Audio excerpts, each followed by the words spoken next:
All right, let's take a look at section 2.6, which is similar to section 2.5, except we're going to prove statements about angles. Okay, so 2.5, we proved some things about segments. In this lesson, we're going to prove some different statements about angles. So keep in mind, once you prove that something is true, you never have to prove that particular statement again. It's proved and it's done.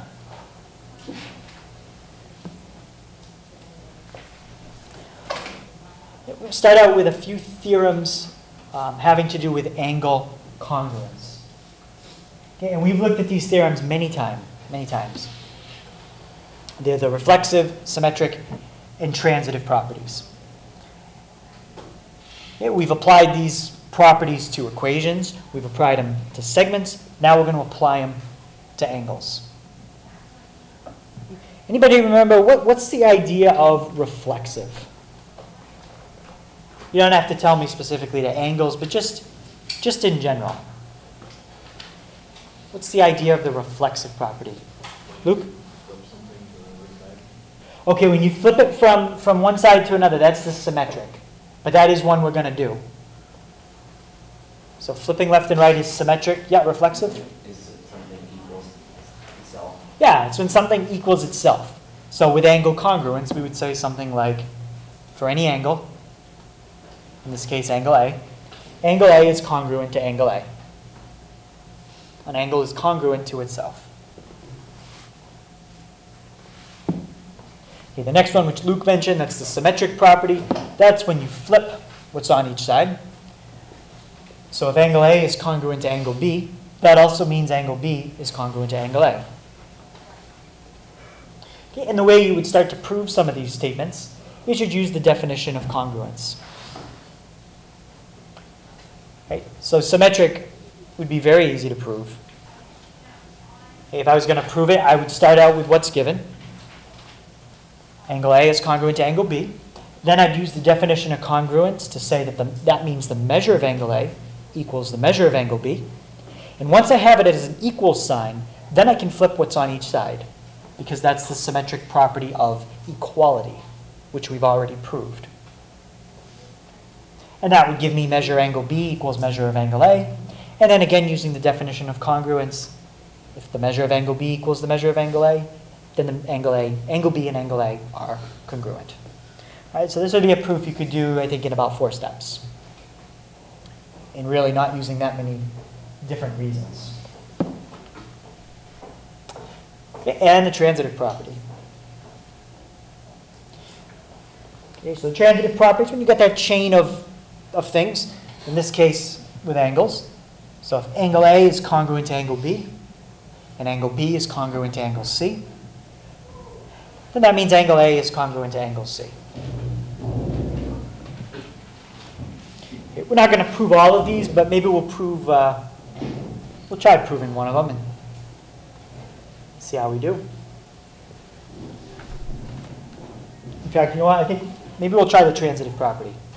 Since I kind of gave you the symmetric one, we'll try the transitive one.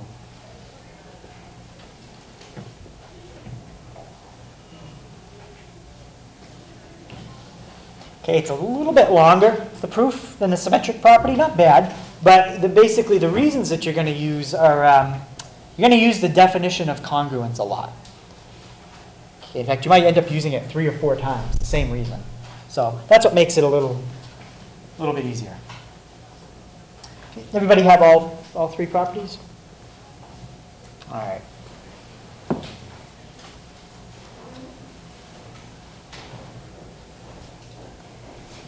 Okay, so our first example is to prove the transitive property for congruent angles. So I've drawn out some pictures. You don't really need the pictures. You just need the statements underneath. It says angle A is congruent to angle B, and angle B is congruent to angle C. Prove that angle A and angle C are congruent.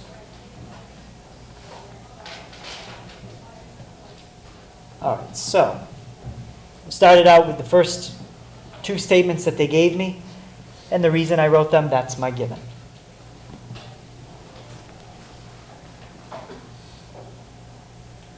So thinking about 4, maybe 5 steps, we can do this one.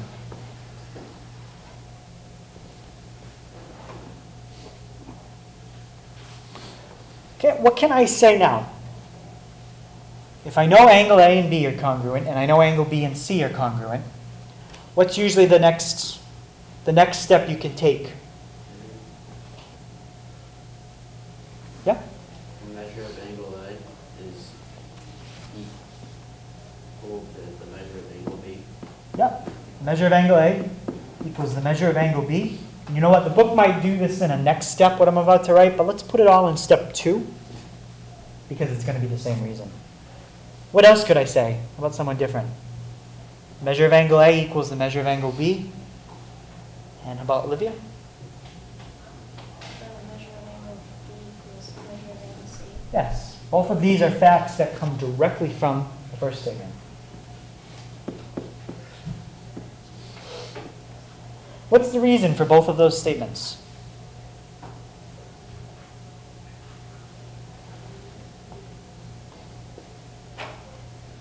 Oh, Dakota? Definition of congruent angles. Yeah, that's the definition of congruent angles. That's exactly what it means to be congruent. The measures are the same. So definition of congruent angles. Okay, now we're going to look at step 2 and see if that can somehow lead us to step 3. Is there any fact that I can get from step 2? It's not directly written, but there is something else that's true. Measure of angle A equals measure of angle B. Measure of angle B equals measure of angle C.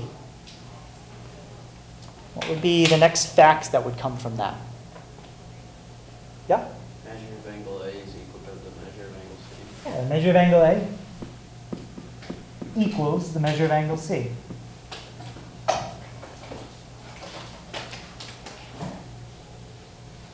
And Katrina, what's the reason for that?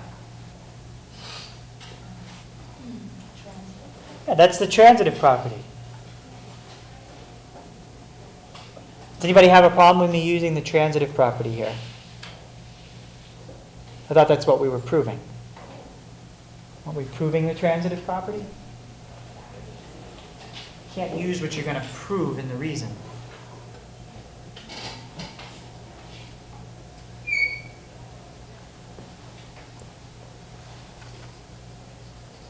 What do you think?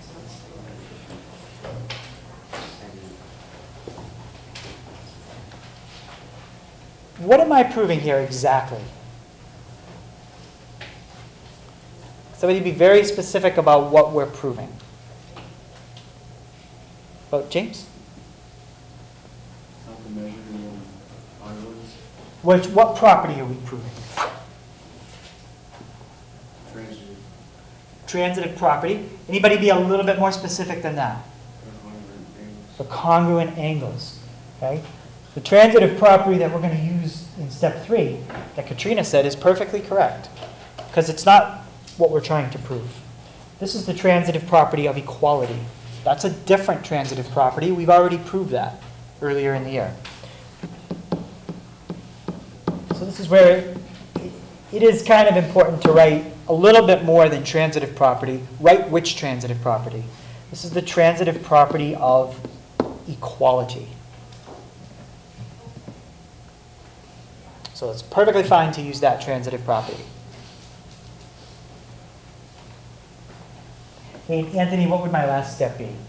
If I now know that the measure of angle C, measure of angle A equals the measure of angle C, that means what? Angle A equals angle C. Okay, just be careful the way you say it. It means angle A is congruent, right? Congruent to angle C, which is exactly what we wanted to prove. Angle A is congruent to angle C. Okay, Jacob, what's the reason for that? How can you go from step 3 to 4?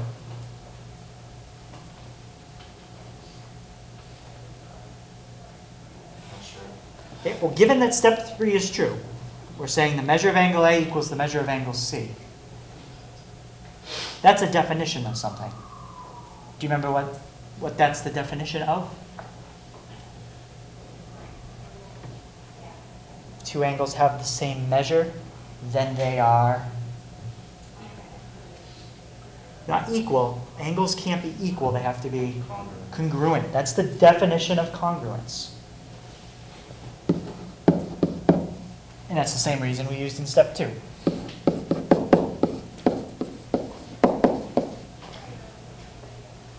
So there's your proof of the transitive property. So now if we want to use the transitive property again, we don't have to prove it again. We've already proven it. We can just use it. And in fact, I think in the next proof we do, I'm going to use the transitive property of congruence. Okay, any questions on that? All right. Okay, here's another one. So it gives us two triangles. It says the measure of angle 3 equals 40 degrees. That's given. Angle 1 is congruent to angle 2. Angle 2 is congruent to angle 3. That's given. Prove that the measure of angle 1 equals 40 degrees. Now you don't really need a picture here. All you need are these statements, and you can logically figure out the proof from there. The picture is just there for people who like pictures. So I started out with what was given, and I said all three statements in the same given. Some people would separate that into step 1, 2, and 3. I think it shortens it up if you do it that way.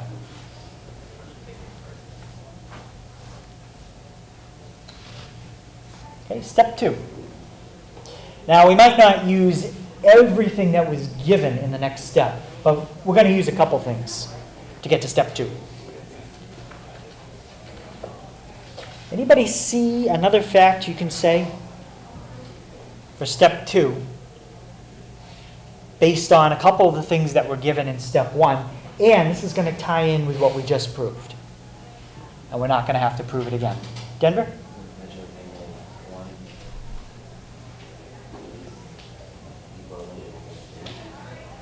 Okay, we could talk about the measures being equal, and I think we are going to do that in a second.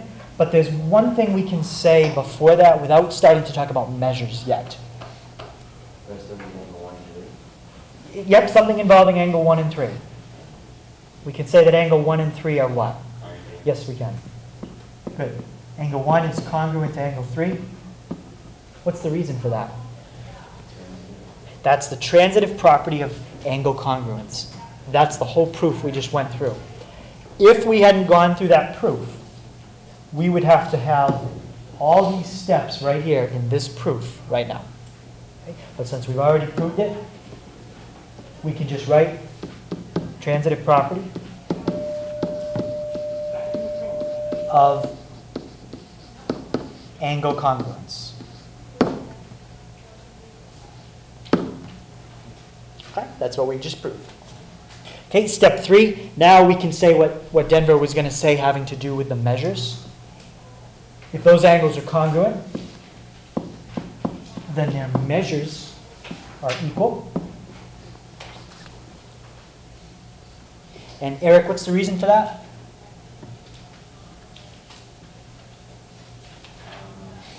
It's the definition of congruent. Good, that's the definition of congruent angles. If they're congruent, it means their measures are equal.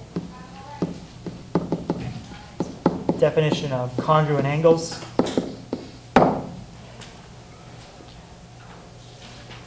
And the last step was to prove that the measure of angle 1 equals 40 degrees.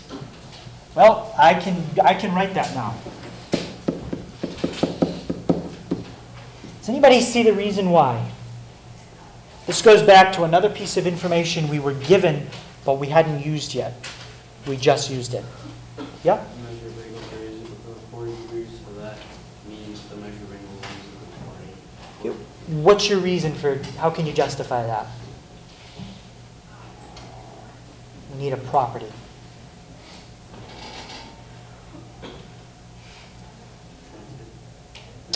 Let's see, measure of angle 3 equals 40.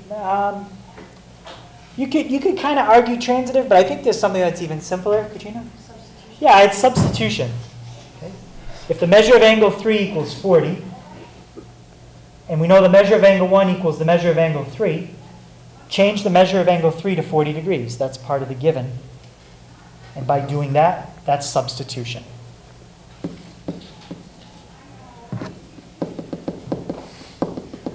Okay, substitution, you got to be careful when you write it that I don't think it's subtraction property. So I tend to write out substitution.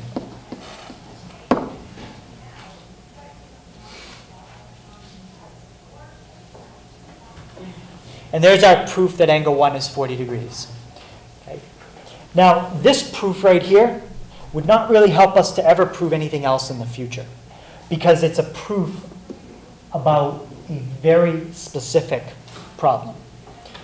When you prove a theorem, like we just did in the first example, that's a more general proof. It's a proof that could apply to thousands of other kinds of problems. So example 1 is a lot more useful to us for future problems than example 2 ever will be. This won't help us to ever do anything in the future, really. It's too specific about this problem. Okay, any question on example 2?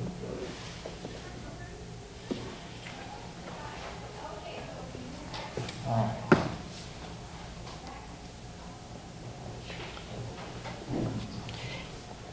Okay, so here's another theorem.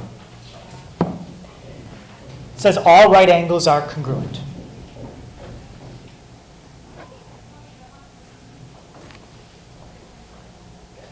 Now again, that probably just makes common sense to you. You say, well, yeah, if all right angles are the same measure, they're 90 degrees, then they're all congruent. They're all 90 degrees. Okay? But even the simplest kind of theorem in geometry, we have to write the reason why. Usually if it's a pretty simple theorem, it's a pretty straightforward proof. Okay? And this will be a very short proof, probably not even as hard as the last one. Okay, but I'm hoping by showing you some of the real simple proofs that eventually we start to get better at them, and then when we get to the ones that are harder, you know, build up a little confidence with the simple ones. Okay, so it's given here that angles 1 and 2 are right angles. Okay, that's all that's given. Okay, so to prove it, we'll probably have about 3 or 4 steps. I already got the first one done. So just by writing that, you're going to get 1/4 of the credit for the problem, if you can remember the given. Okay, so angles 1 and 2 are right angles. That is given.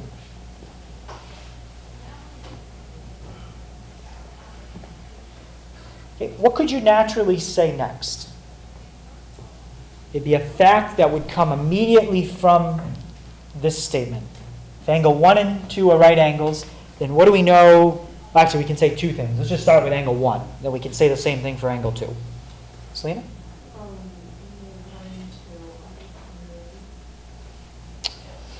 Well, we don't know they're congruent yet. That's going to be our last step. We got a few things we have to fill in between. All we know right now is that they're right angles. And what does that directly mean? If angle 1 is a right angle, it's almost like I'm asking for the definition here. Oh, the measure of angle 190. Right. That's all we know directly from that statement. That the measure of angle 1 is 90. And we know the measure of angle 2 is 90. That's the definition of a right angle.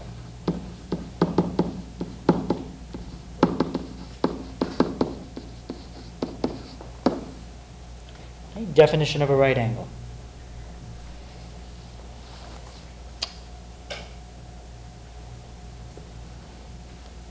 All right, now what can we say for step 3? If the measure of angle 1 equals 90, and the measure of angle 2 equals 90, then what does that mean? Ian? Not yet, because right now we just have measures. So I see what you're saying, but we just have to explain every little detail in between before we can get to that they're congruent. Yep? Measure of angle 1 is the measure of angle 2. Perfect. The measure of angle 1 equals the measure of angle 2. Now, the book has a different reason than I would probably say for that. Anybody have what's the reason for step 3? I think you can use 2 different reasons. Yep. Transitive Okay, you could say the transitive property. Angle 1 is equal to 90, and then 90 is equal to the measure of angle 2. What's another reason you could use? I think this reason is a little simpler. Yeah? Yeah, just substitution, right? If the measure of angle 1 equals 90, okay, and the measure of angle 2 equals 90, okay, what we can basically do is change what's in those two boxes. Plug that in right there. So then you get measure of angle 1 equals measure of angle 2. Okay, so I'm calling it substitution property. If you want to call it transitive property, you could justify that as well. Okay, that's the thing about a proof. There's more than one way to do it. Okay, and now, finally, our fourth step, our last step, is what you wanted to prove. If two angles have the same measure, Sarah, what does that mean?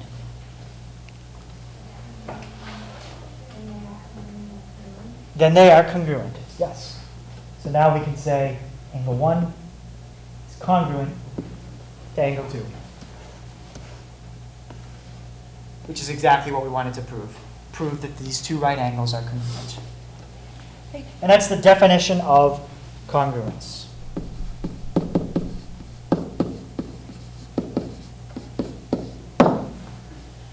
Okay, I know it seems kind of like a waste to write out all these steps, and it's like, well, it's just obvious that it's true. But if you can understand the simpler proof, when we do get to harder ones, you'll have a better shot at understanding those two. Okay, any question on that one? Now we never have to prove that again. If we have two right angles that are congruent, we can just say it. There's the proof. If it was on an MCAS question, would we have to prove it? Like on an open response? On an MCAS, so on an MCAS, so they're starting to change that a little bit with the new exams. I don't know exactly the kind of open response they're going to have. It is possible they could have a proof on the new type of open response. Right. If this was the old type of questions, then I would have said no. If we've already proven it, does that mean on the new type of questions? They won't give you something in the test that you've already proven. They'll have you prove it from scratch. Yeah. Okay, so on the test, if you had a question like on MCAS and it said, prove the right angle congruence theorem, the proof we just did, you can't just write, I proved it in Mr. Hager's class. That doesn't work on MCAS. You have to go through the proof. Okay. On one of my tests, you don't have to prove it now because you already did. Okay. You shouldn't be a proof database. If someone's already proved it, you can just look it up and pull the file. For really, really complicated proofs, that's what people would do. Like we're talking proofs that could take many months to work on. Somebody might say, well, wait a minute, is this true? And they'd look up and see if somebody already showed that, and they'd say this is true because of, and it's like their source where they found it. Yeah. Otherwise, if you think about it, you'd never be able to discover anything new. If you had to keep continuing going back and reproving everything that's already been proved every time you were trying to do something new, you'd never get anywhere. Take forever. Yep, it'd take too long. Okay, so here's another theorem that's not quite as obvious as the right angle congruence theorem. It says that if two angles are supplementary to the same angle, then they are congruent. Two angles are supplementary to the same angle, then they are congruent. I don't think that's quite as straightforward as the last one we did. For some people. I have to think about that a little bit. Okay, so what I'm saying visually here is if angles 1 and 3 are supplementary, and if I put that one over there, angles 2 and 3 are supplementary, then angle 1 and angle 2 are congruent. And if you were to rotate them and match them up, you'd see that they are congruent. Okay, let's look at that. So if two angles are supplementary, that means they add up to 180. So I could say that measure of angle 1 plus the measure of angle 3 is 180. And the measure of angle 2 plus the measure of angle 3 is also 180.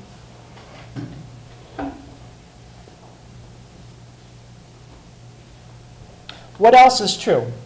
If you have two things equal to the same thing, they're both equal to 180, what does that mean? Two different things that are each equal to the same number means what? No, not congruent. Because that's converting the measures back into using the definition of congruence. But just using only what we have right here. Okay, it's kind of like if I said, I have the same amount of money as John, and I have the same amount of money as Sarah. There's something else there that's true that I didn't say. Yeah. It's like the transitive property. Or you could also look at it as substitution. Angles 1 and 3 add up to 180. Angles 2 and 3 add up to 180. So that means what's in each box here is equal. So we could say, let's write it here. Okay, measure of angle 1 plus measure of angle 3 equals measure of angle 2 plus measure of angle 3. Okay, what can we do with that equation? This is a reason we haven't used yet today, but we learned it. How could you simplify that equation?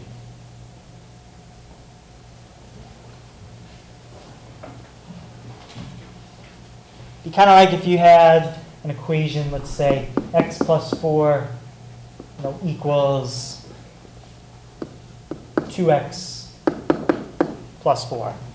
Okay.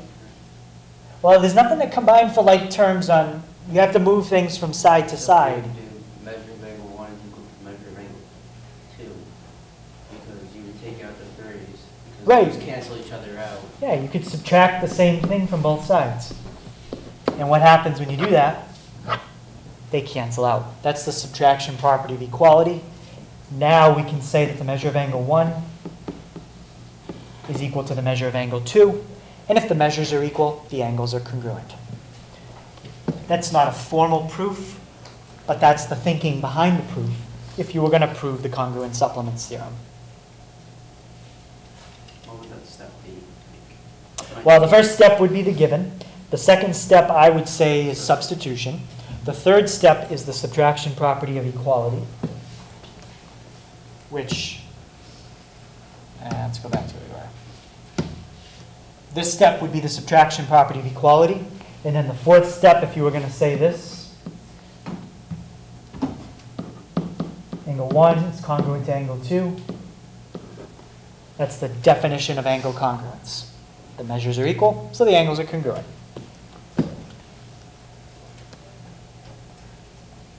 So these would essentially be all your statements, the reasons I just said out loud. Okay, and we could do the same thing with complements instead of supplements. I'm not going to go through the proof or the explanation right now because it's exactly the same. If two angles are complementary to the same angle, then they are congruent.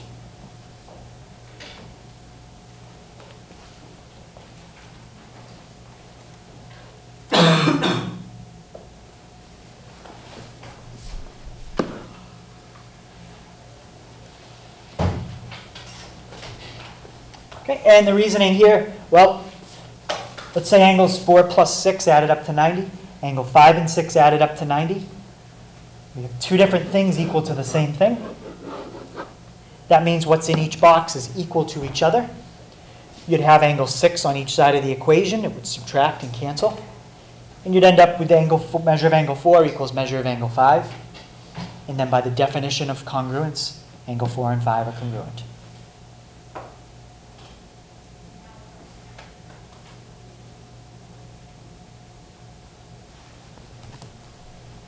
Any questions on that? So that's the congruent supplements theorem and congruent complements theorem.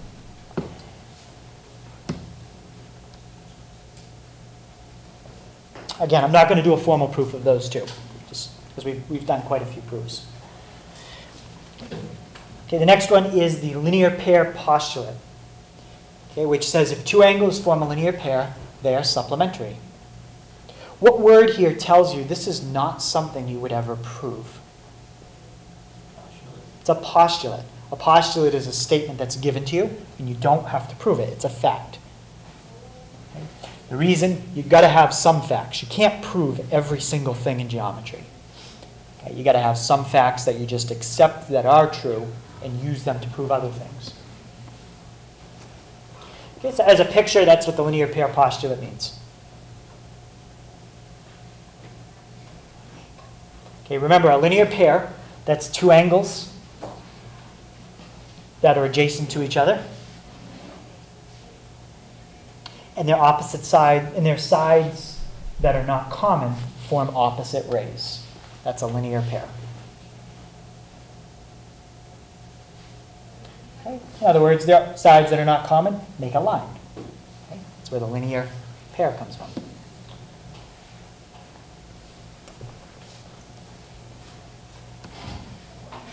All right, so in the diagram below, the measure of angle 8 and the measure of angle 5 are equal. And the measure of angle 5 is 125 degrees. Okay, I want to explain how to show the measure of angle 7 is 55 degrees. Okay, take a second, see if you can try that one on your own. Okay, for the proof here, I think what we'll do is we're just going to write out a couple sentences. We don't have to do the statements and the reasons. We'll just explain it. We'll do a paragraph proof. Because it's really not that long. It's probably three sentences or so. Okay, so give that a shot and see if you can explain why the measure of angle 7 would be 55 degrees. Okay, if you get stuck, I'll come around and help you out. All right, what could we start out with there? Just looking at the, just that very first sentence even. The measure of angle 8 equals the measure of angle 5, and the measure of angle 5 equals 125. What other fact could we figure out from those two, from that first sentence? Oh, Nick? That the measure of angle 8 is 125 degrees also. Yep. And can anybody else give me the property, why that's true? Substitution? Sure. That's a great reason, substitution. All right, so by the substitution property,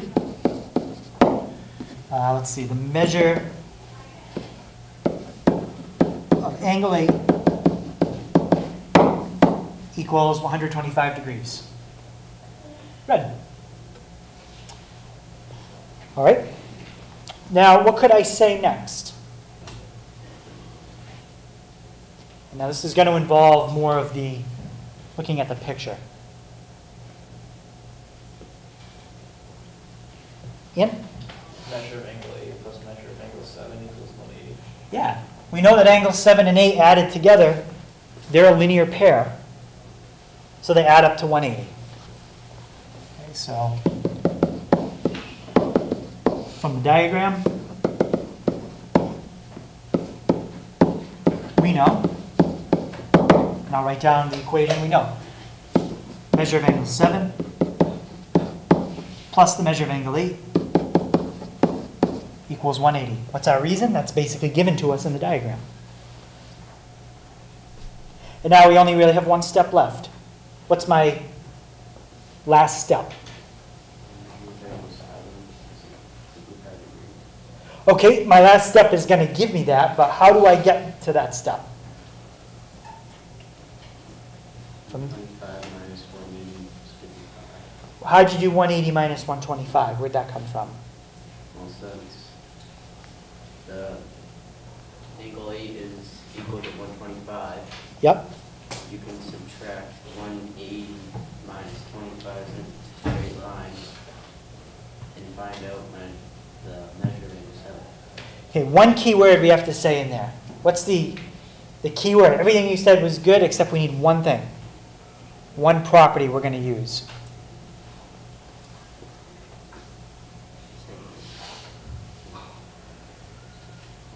So right now, we just have an equation that does not have a 125 in it. How can I get the 125 in it? Substitution. Right.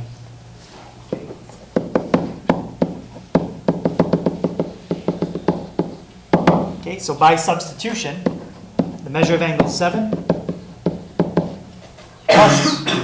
plus 125 equals 180. And now we can say we don't have to justify each reason here. Solving the above equation, the measure of angle 7 is 55 degrees.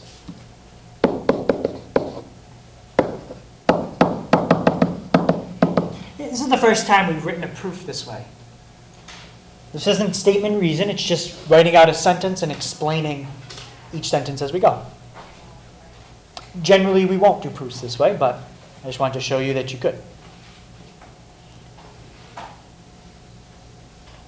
And it's very clear.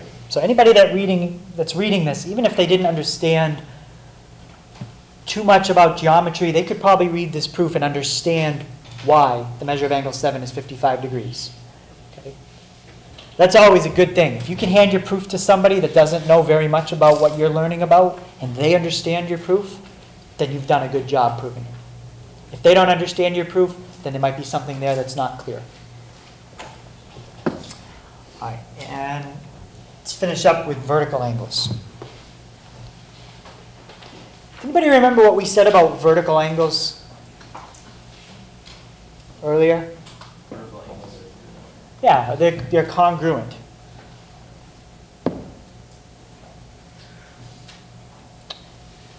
And we're going to prove that. We're going to prove that vertical angles are congruent. This is the kind of proof that it's going to be very useful in the future because vertical angles are going to pop up all over the place. So once we prove that they're congruent, we never have to prove it again.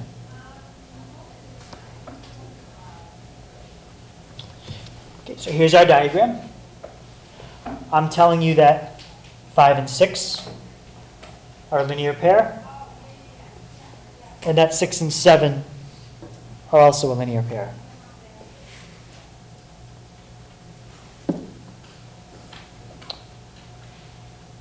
What should be my first statement here?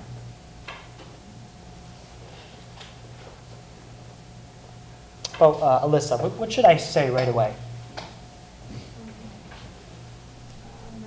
Angle 5 and angle 6. Angle 5 and angle 6, yep.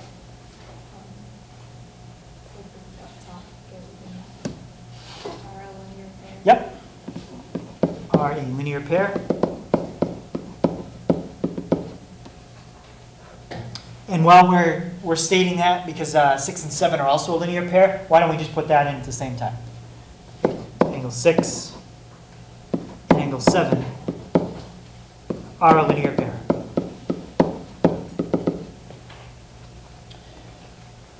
Okay, well, Brian, what's my reason for that? That's given. It's given. I just wrote down what was given.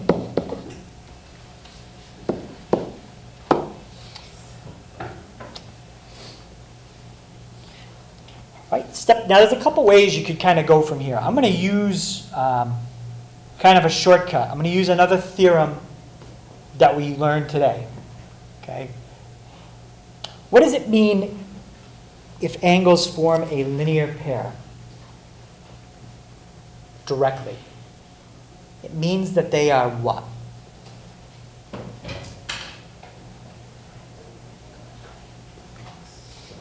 Supplementary. That's what it directly means for them to be a linear pair. It means they're supplementary. All right? And that was back on the linear pair postulate. Notice in the linear pair postulate, I don't say anything about 180. Nothing. I just say that if two angles form a linear pair, they are supplementary. That's it. All right. So now let's write that down. Angle 5 and angle 6 are supplementary. Angle 6 and angle 7 are supplementary.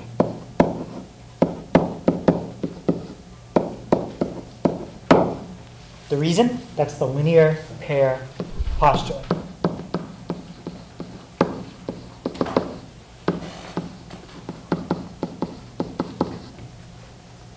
Did we prove that? No, it's a postulate. We don't have to prove it.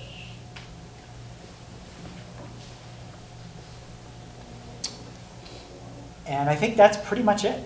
Step 3 is going to be the last step. We're just going to need the reason. Angle 5 is congruent to angle 7.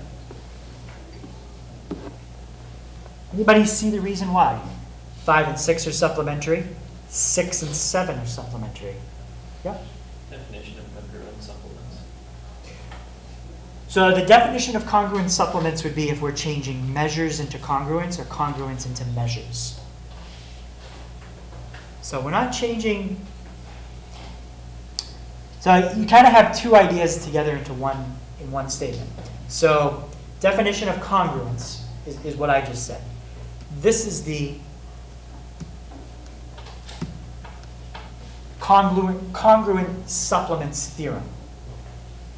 Okay, it's the congruent supplements theorem. Does that make sense? Are you looking for it? Okay. So if you say definition of congruence, that's one thing. This one is just called congruent supplement theorem.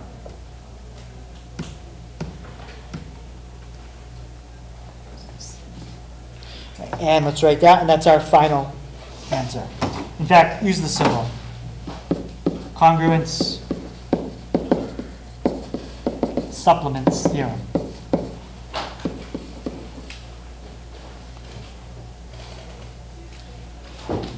Two angles supplementary to the same angle are congruent to each other. Now, there's other ways you could prove that. If you didn't want to use the congruent supplements theorem, you could go talking about how 5 and 6 add up to 180, 6 and 7 add up to 180, set them equal, subtract angle 6 from each side, but then you're just proving statement 3 all over again. We already proved it. Why go through all that extra work? Okay. So that proves that 5 and 7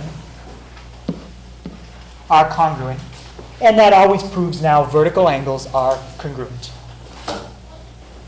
Okay, so we don't have to prove that again.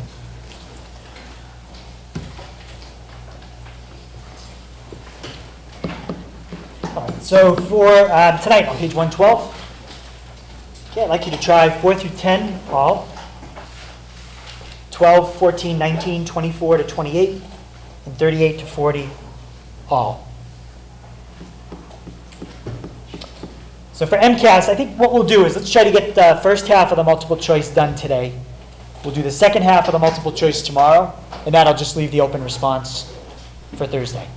And then that'll be it. Okay, so MCAS 1 through 6 for tonight. Do 1 through 6.